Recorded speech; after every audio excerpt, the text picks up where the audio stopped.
The October afternoon in Manchester was growing cold when Tyson Fury stepped out of the luxury car dealership on Deansgate, having just collected his newest Range Rover. The heavyweight champion was in good spirits, joking with his security detail and signing autographs for a small crowd that had gathered outside. The familiar routine of fame played out around him, excited fans, camera phones, and the general buzz that followed wherever he went. But then something happened that would change everything. From across the street, a desperate voice cut through the Manchester traffic noise like a blade. "Tyson! Tyson Fury! Please, you have to remember me!" The voice belonged to a man in his late 30s, homeless by all appearances, with matted brown hair and clothes that had seen too many rough nights. Most celebrities would have instructed their security to handle the situation quietly, but something about the man's voice made Tyson pause. It wasn't the usual plea for money or attention. There was something deeper, more urgent in those words. Reginald Fairfax, Tyson's head of security, immediately stepped forward. "Move along, mate. Mr. Fury has somewhere to be." But the homeless man wasn't deterred. He pushed through the small crowd, clutching a crumpled envelope in his trembling hands, tears streaming down his weathered face. "Tyson, please, you don't understand. I'm Ali Thornton. I was your English teacher at St. Joseph's Secondary. You promised me something 10 years ago." The world seemed to stop spinning. Tyson's jaw dropped as recognition dawned on his face like sunrise breaking over the Manchester skyline. The man standing before him, despite the ravages of life on the streets, still had those same kind eyes that had looked at a troubled 15-year-old Tyson Fury with patience and understanding when no one else would. "Mr. Thornton," Tyson whispered, his voice barely audible above the traffic. "Ali, what happened to you?" Alistair Thornton, who had once been the most respected English teacher at St. Joseph's Secondary School, stood trembling in the cold afternoon air. His story was written in the lines on his face, in the wear of his clothes, in the desperate hope that flickered in his eyes. "I lost everything, Tyson," Ali said, his voice breaking. "My job, my house, my family. But I never forgot what you promised me when you were 16. You said that when you became famous, you'd help me open a school for kids like you, kids that everyone else had given up on." The memory hit Tyson like a physical blow. He remembered now, sitting in detention after another fight, another suspension threat, while Mr. Thornton patiently helped him write an essay about his dreams. Tyson had been barely literate then, struggling with dyslexia and anger issues that made traditional education nearly impossible. But Ali Thornton had seen something in him that no one else had. Bartholomew Ashworth, Tyson's personal assistant, approached cautiously. "Boss, we really need to get to the airport. The jet's fueled and ready." But Tyson wasn't listening. He was staring at the man who had taught him that words could be more powerful than fists, that education could be a weapon against poverty and prejudice. The guilt hit him like a sledgehammer. How had he forgotten? How had he let success make him forget the people who had believed in him when belief seemed impossible? "Ali," Tyson said, stepping closer despite his security team's obvious discomfort. "What happened? How did you end up? How did this happen?" Ali's hands shook as he tried to unfold the crumpled envelope. "I defended a student against false accusations 5 years ago. The school board chose politics over truth. I lost my teaching license, then my savings fighting to clear my name. My wife left, took our daughter. I've been on the streets ever since, but I kept this." He held out a yellowed piece of paper, an essay written in Tyson's teenage handwriting. The title read, "My Promise to Mr. Thornton," and underneath in careful block letters were the words that now seemed to burn off the page. "When I become famous and rich, I will help Mr. Thornton open a school where kids like me can learn that they're not stupid, just different." The crowd around them had grown larger, phones capturing every moment of this unexpected reunion. But Tyson was oblivious to everything except the man standing before him and the weight of a promise he had completely forgotten. "I'm so sorry, Ali," Tyson said, his voice thick with emotion. "I'm so bloody sorry I forgot. I got caught up in everything, the fights, the money, the fame.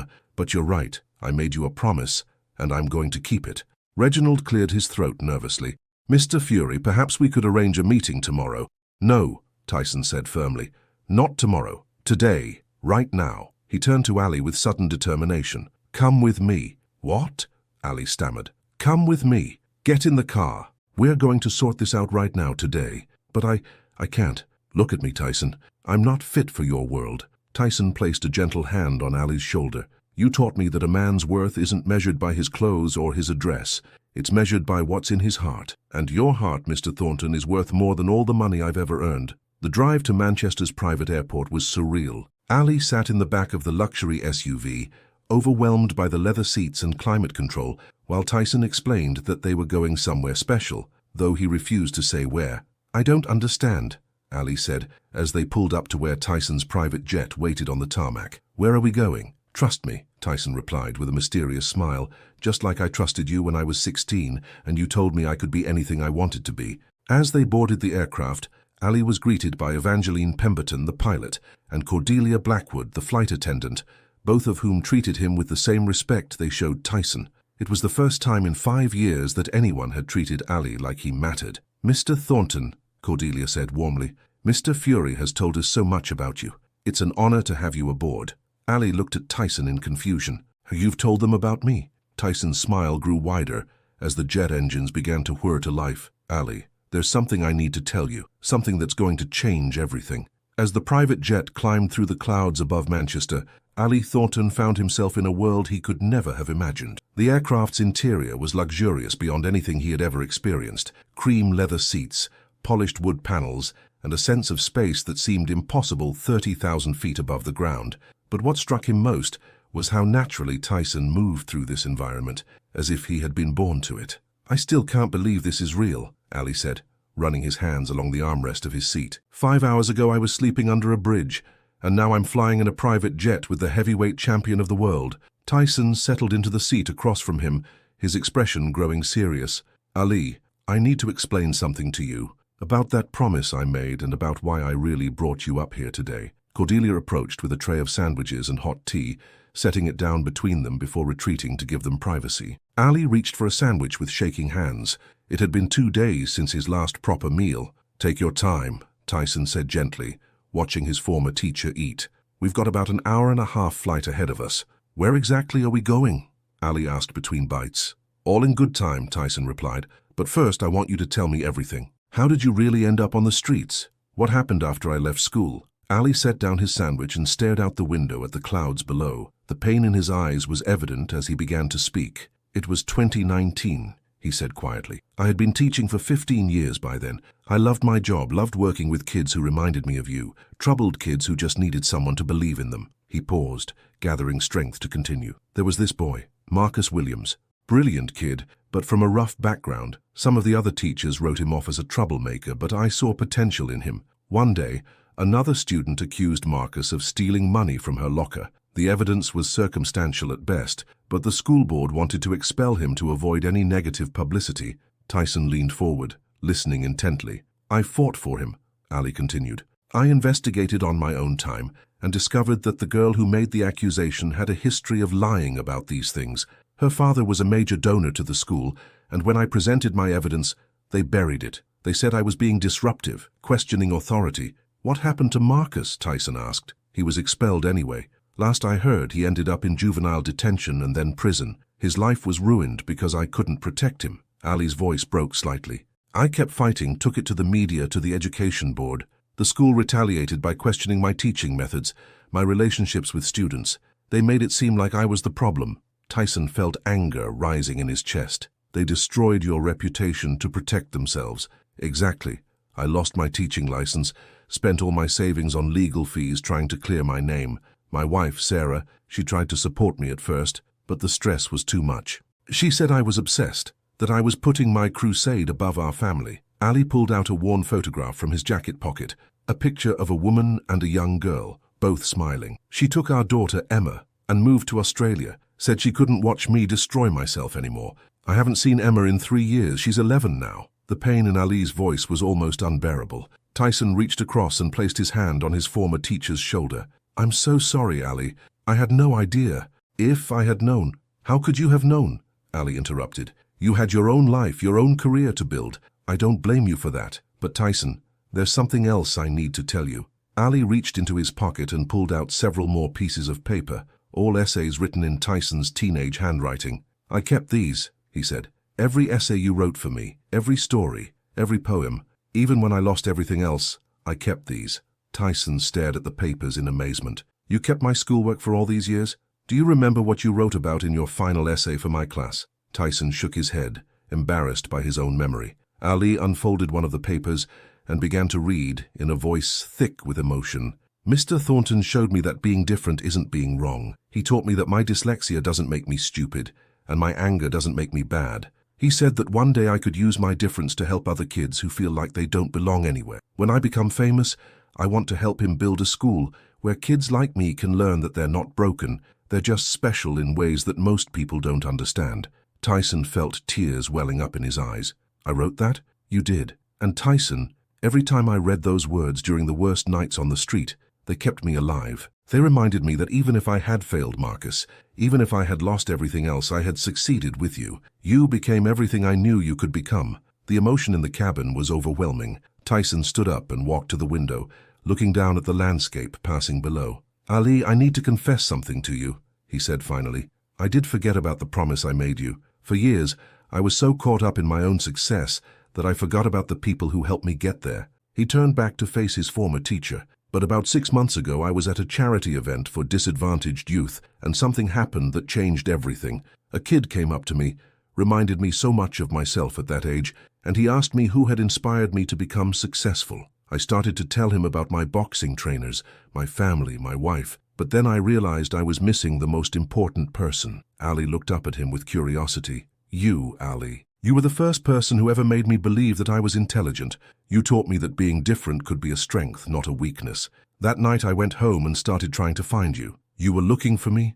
Ali asked in disbelief. Tyson nodded. I hired a private investigator. It took months, but we finally tracked down what had happened to you. When I learned about your situation, about how you had ended up on the streets, I knew I had to do something. Ali stared at him in confusion. But you seemed so surprised to see me today. I was surprised, Tyson admitted, not because I didn't know where you were, but because you found me before I could find you.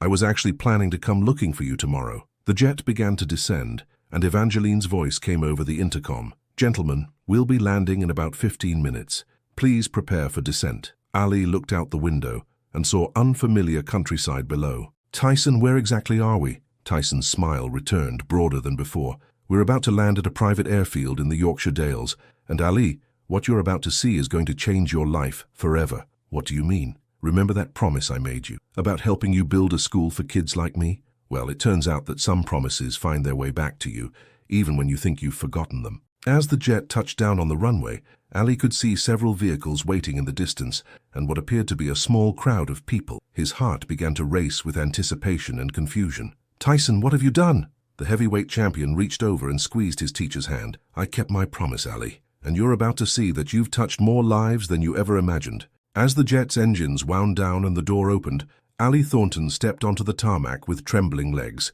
The Yorkshire countryside stretched out before him in all directions, rolling green hills dotted with stone walls and ancient farmhouses. But what captured his attention wasn't the scenery. It was the sight of approximately 30 people standing near a convoy of vehicles, all of them watching him with expectant smiles. Tyson, who are all these people? Ali asked, his voice barely above a whisper. Serafina Whitmore, a television producer, stepped forward with a camera crew. Mr. Thornton, I'm Sarah Whitmore from BBC Yorkshire. We're here to document something very special that Mr. Fury has arranged. Before Ali could respond, a familiar voice called out from the crowd. Mr. Thornton, is that really you? A young woman in her mid-20s approached, tears streaming down her face. Ali stared at her for a moment before recognition dawned. Jessica? Jessica Morrison? You remember me? She exclaimed, embracing him warmly. You probably saved my life, Mr. Thornton. I was that shy girl who never spoke in class, remember? You spent extra time with me after school. Helped me find my voice. I'm a teacher now because of you. More people began approaching, former students who were now adults, each with their own story of how Ali had impacted their lives. Marcus Chen, now a successful engineer, stepped forward. You helped me overcome my stutter, Mr. Thornton. You never made me feel embarrassed when I couldn't get the words out. David Patel, wearing a doctor's coat, added, You were the only teacher who saw past my learning difficulties. You taught me that being dyslexic didn't mean I was unintelligent. One by one, former students shared their stories. A social worker who specialized in helping troubled youth. A successful businesswoman who had overcome severe anxiety. A published author who had been told she would never be able to write properly. All of them credited Ali Thornton with changing the trajectory of their lives. Ali was overwhelmed, tears flowing freely down his cheeks. I don't understand. How did you all get here? How did you even know?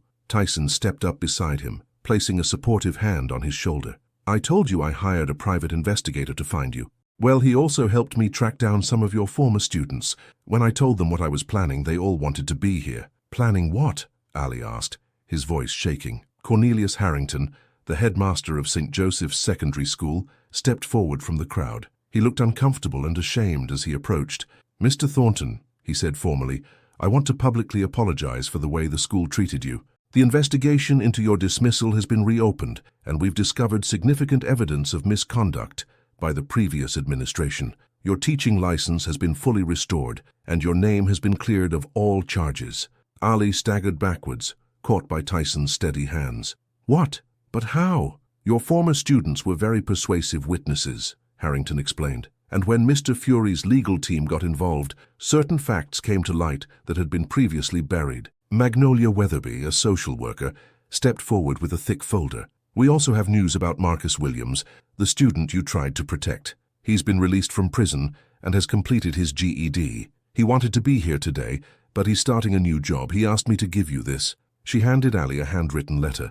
With shaking hands, he opened it and read aloud. Dear Mr. Thornton, I heard what happened to you, and I want you to know that you were right to fight for me, even though it cost you everything. You were the only adult who believed in me when everyone else had given up. I'm clean now. I have a job, and I'm working to rebuild my life. I never forgot what you taught me, that one person who believes in you can change everything. Thank you for being that person for me. I hope someday I can be that person for someone else. With respect and gratitude, Marcus Williams. Ali collapsed into one of the chairs that had been set up, overwhelmed by emotion. I can't believe this is real. It gets better, Tyson said with a grin. Come on. There's something else you need to see. The entire group moved to a fleet of vehicles and drove about 10 minutes through the countryside before arriving at a large plot of land marked with construction signs. In the center of the field stood an architect's model under a protective covering. Thaddeus Montgomery, an architect, stepped forward and pulled away the covering to reveal a detailed scale model of a beautiful school building. Mr. Thornton, he said, I'd like to present the plans for the Thornton Academy for Alternative Learning. Ali stared at the model in disbelief. The building was designed specifically for students with learning difficulties, smaller classrooms, sensory-friendly spaces, outdoor learning areas, and state-of-the-art technology to assist students with various challenges. This is a fully funded independent school, Tyson explained. It will serve students aged 11 to 18 who have been failed by traditional education systems, students with dyslexia, ADHD, autism, and other learning differences. Kids like I was. Wilhelmina Cromwell, a local journalist, stepped forward with a document. The school will be tuition-free for all students, funded by an endowment established by Mr. Fury. Mr. Thornton, you've been named as the founding headmaster, with full autonomy to hire staff and design curricula. Ali looked at the plans, then at Tyson, then back at the crowd of his former students. But I've been homeless for 5 years. I have no money, no proper clothes, nowhere to live. About that, Tyson said, pulling out a set of keys. There's a headmaster's residence on the property. It's yours for as long as you want it. And as for the other concerns, well, I think your former students have some ideas about that. Jessica stepped forward again. We've organized a support network, Mr. Thornton. We're all successful now because of what you taught us, and we want to help you get back on your feet. New clothes, personal support, whatever you need, David added. And several of us are already qualified teachers. We'd like to apply for positions at your school if you'll have us. Ali turned to face Tyson, his voice breaking completely. I don't understand why you're doing this. This must be costing you millions. Tyson's expression grew serious. Ali, do you remember what you told me during one of our detention sessions? You said that education was the only thing that could never be taken away from someone once they had it. You gave me something more valuable than any championship belt or any amount of money. You gave me the belief that I was worth something. He gestured toward the school plans. This isn't charity, Ali. This is an investment in kids who need what you gave me, someone who believes in them when they can't believe in themselves. Ali walked closer to the architectural model, studying every detail. When would this open? Construction starts next month, Tyson replied. The school could be ready for its first students in September 2025. And you really want me to run it? Ali, you're the only person who could run it. You understand these kids because you've spent your career fighting for them. You know what it feels like to be written off by people who should know better. Ali turned to address the crowd of his former students. You really think I can do this? After everything that's happened?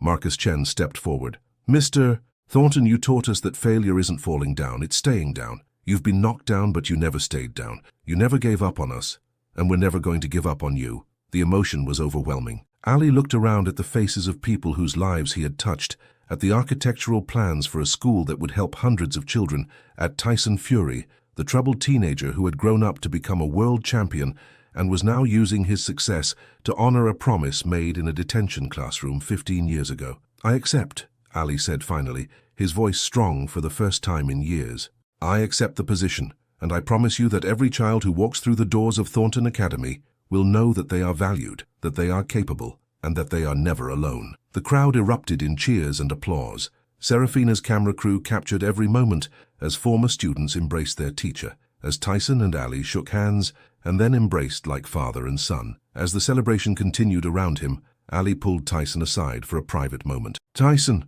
there's something I need to ask you. Why did you really do this? I know it's not just about the promise you made. Tyson looked out over the Yorkshire countryside, then back at his former teacher. Because, Ali, you taught me something that went far beyond reading and writing. You taught me that success without purpose is just noise, that having the ability to help others and choosing not to is the real failure. He paused, his voice growing thick with emotion. You lost everything fighting for one kid who everyone else had given up on. Most people would have called that foolish, but you taught me that sometimes the most important battles are the ones you fight for other people, even when you know you might lose everything. Ali nodded, understanding completely. And there's something else, Tyson continued. My daughter Venezuela, she's 8 now. She's showing some of the same learning challenges I had at her age. When this school opens, she's going to be one of your first students, because I want her to have what you gave me, a teacher who sees potential instead of problems. The two men stood in comfortable silence for a moment, watching as former students mingled and shared stories, as construction workers began marking out the foundation of the future school. You know, Ali said finally, 5 years ago, when I lost everything, I thought my life was over. I thought I had failed at the only thing that mattered to me. And now, Tyson asked, now I realize that sometimes you have to lose everything to find out what really matters. And what really matters isn't the recognition or the salary or the title. It's the knowledge that you've made a difference in someone's life. He looked at Tyson with profound gratitude. You've given me back my purpose, Tyson. You've given me back my life. No, Ali, Tyson replied with a smile. You gave me mine first. I'm just returning the favor.